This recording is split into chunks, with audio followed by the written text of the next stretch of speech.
The match is started.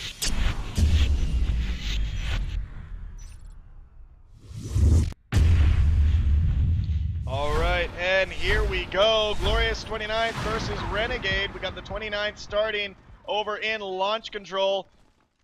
And on the other side of the map, we got Renegade starting as aliens in Monorail. They are doing a 3-2 split and a 2-2 split there for the 29th, leaving one person in the base. Don't know about that with such a big map. You probably can do a 3-2 here. I mean, you can do a 3-2 here with the commander building the first set of structures. We're seeing now a expansion into Plaza, Nitai, and Lung. They're building up, 73% built on that RT. They might as well just try to get that up and hold it and just suck some res while it's going. Hurry up and get that power. 96% built on that power. If you're gonna build that res node, come on. Oh boy. Alright, so the 29th may have forgotten. Oh no, Nitai sees it. There we go. Alright, so now they're sucking res. Okay, so losing a few seconds there, but we're seeing now two Marines in hydroanalysis building up this power. We see Marcus sitting there on the ceiling in the vents trying to figure out if he's going to pounce yet. It looks like they did find the drifter there in hydroanalysis. Meanwhile, these two Marines, Tux and Lucho, look at that. They're just setting up for a big push. Nitai ends up going down. The surprise worked. Lung is going to go down as well. Nice job, Renegade. But they do lose one Skulk, and it looks like a pounce happened here in hydroanalysis. Lynx and Soldner in there trying to defend this.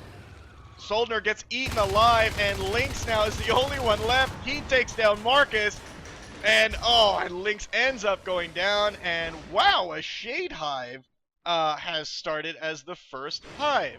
As I was saying, with, you know, different strategies and stuff like that, when you see lower div teams, that's what I'm talking about. So, even though, I mean, I have seen, like, some div 1 teams going Shade or Shift in the beginning, so it's just more common here at these lower div matches. So Lucho in Plaza, running off. Nitai and Lung just defending there right now, and Lucho's just coming in, sneaking around, and Nitai just playing a little cat and mouse over there. Meanwhile, over in launch control, we got Arstote in launch control, biting that IP, 31%, and there's only one IP here. I mean, again, the 29th needs to get at least another one up just in case there is a base rush. I mean, this could be over so quickly if Renegade just rallied four Skulks and in there. And we see that Silence is the first upgrade that they're going for. Silence actually, in the beginning, I mean, we can talk about that. Silence in the beginning, as I've seen, is actually pretty cool. Like, if you know that your team is winning more engagements as their Skulks versus Marine in the early game, then, you know, you don't need Carapace. Because that means that you are living because you are better at evading shots. Or that their aim isn't really that good and they're not hitting you anyways. So if you're not going to be absorbing, if you know that you're not going to be absorbing a lot of bullets, then going Silence to get a better surprise on your target is way more powerful than Carapace, because you'll probably nab a lot more and win a lot more engagements doing that. We're seeing Lynx now just get shot off the ceiling in gravity control. Marcus now on the bottom below those vents, 547 Lynx and Soldner now walking through gravity control, moving towards Drone Bay. Let's see if they actually get there in one piece. And in hydroanalysis, this power is at 2%. Lucho and Tux in there. They're just going to leave it at 2%, which is quite odd. But now these two Marines coming into hydroanalysis, scan going down. Soldner and Tux. There goes an enzyme for Lucho, and these guys are in trouble. Soldner, the only one left against Lucho and Tux, and he's going to end up going down. We're seeing a little bit of RT harassing, going down by 547. Marcus comes in there, easily takes him down, 5% on that Harvester. Renegade playing a very strong game now. They got one lurk out on the field now, and they're sucking 6 RTs versus just 2 for the 29th. They can't seem to get any control anywhere on the map. And look at this, leaving all the power nodes at really, really low health. That is, I've never actually seen that before in any of my casts.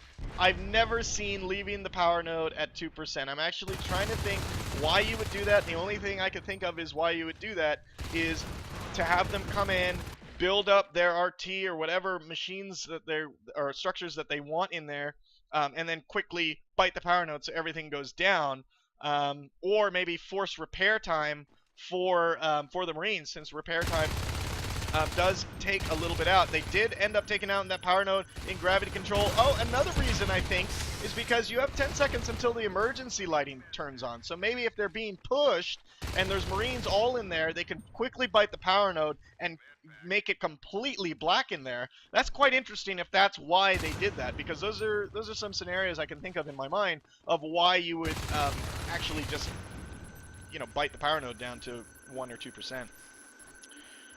So we're seeing now a little bit of cat and mouse happening in Plaza, and as you can see on this map, map control is definitely going to, they just claimed 2 hives in one go, back to back. They claimed Drone Bay and they claimed Hydro Analysis, and you know, with 6 RTs, why not, right? I mean, let's just look at this RT map. They've been sitting on 6 for about almost 2 minutes now. Team Resources, wow, 240 versus 119. And 19 harvesters. I'm sorry. I'm looking at team kills. I was going to say that's really odd. 19 kills versus just 7. 3 harvesters lost for the 29th versus just 1 for Renegade. So there's no dedicated RT harasser. You know, they're not playing. The 29th isn't really targeting the economy of Renegade, whereas Renegade is, and they are outstripping them like crazy.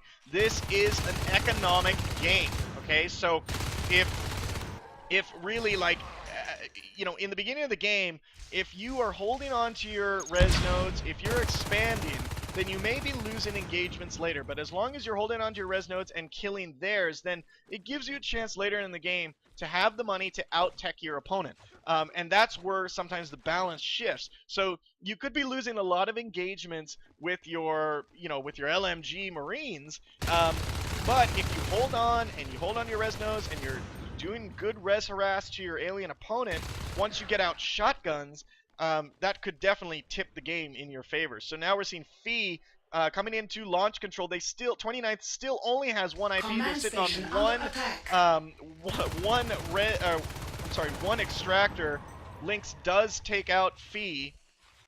You've got 1 Marine Soldier coming down through Drone Bay with that shift there. Doesn't even see, and we're seeing a good game called already.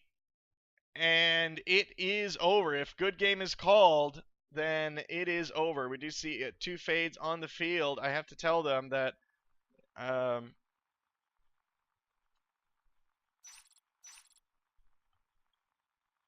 alright, so that is good game called by the 29th. And we're seeing now them come in. Renegade coming in to wipe this up. 8 minutes, 40 seconds on descent. We're just going to see. I mean, these aliens, look how quiet they are with the silence. All right, aliens lose. All right. So,